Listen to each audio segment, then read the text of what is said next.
Welcome back. I will now return to the issue that was introduced in the previous lesson. When we perform disproportionality analysis, we need some way to handle the issue of random variability, or else we run a clear risk of detecting a lot of false associations. To be able to tackle this issue, we often create decision rules for our disproportionality measures that tell us when we should consider a drug-event combination disproportionately reported.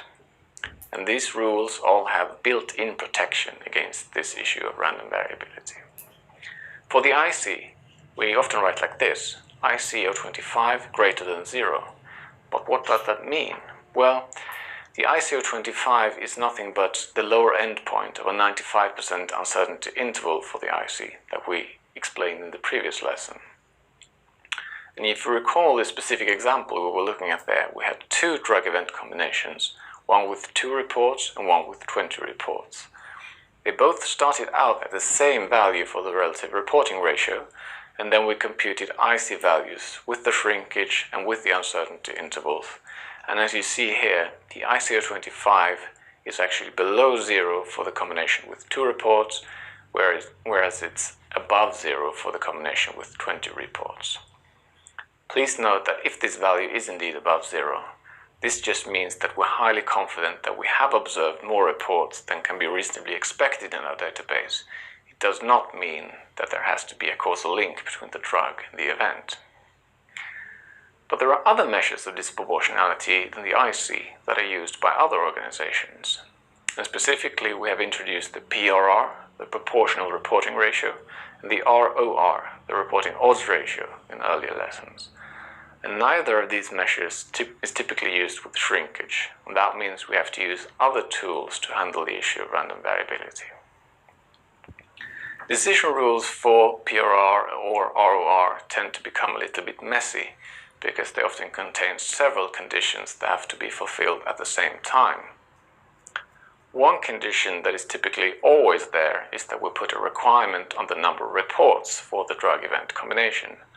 And that requirement is often set at 3 or 5 reports. And this condition kind of makes sense because, as we have seen earlier, the issue of random variability is most prominent at low numbers of reports.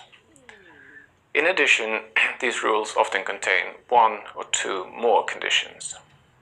And those conditions can be requirements either on the value of the PRR or the ROR itself, or they could apply to uncertainty intervals around those values, or they could apply to some kind of statistical test.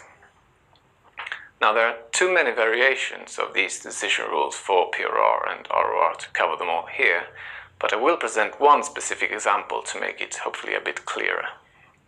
And so this specific decision rule that we're looking at here is for the PRR, and it has 2 components.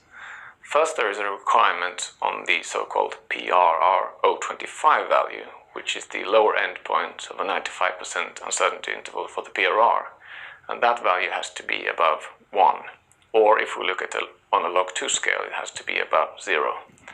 The second condition in this decision rule is that we require at least 3 reports on the drug-event combination.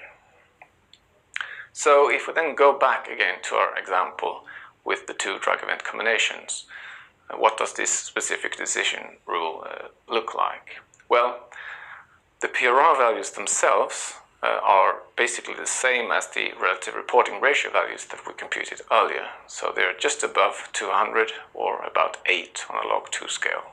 As I said earlier, with the PRR there is no shrinkage, but we can add 95% uncertainty intervals.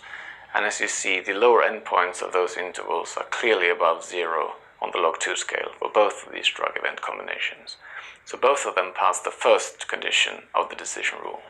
However, trivially, the drug-event combination that just has 2 reports does not pass the condition of having at least 3 reports, whereas the combination with 20 reports obviously does fulfill that requirement.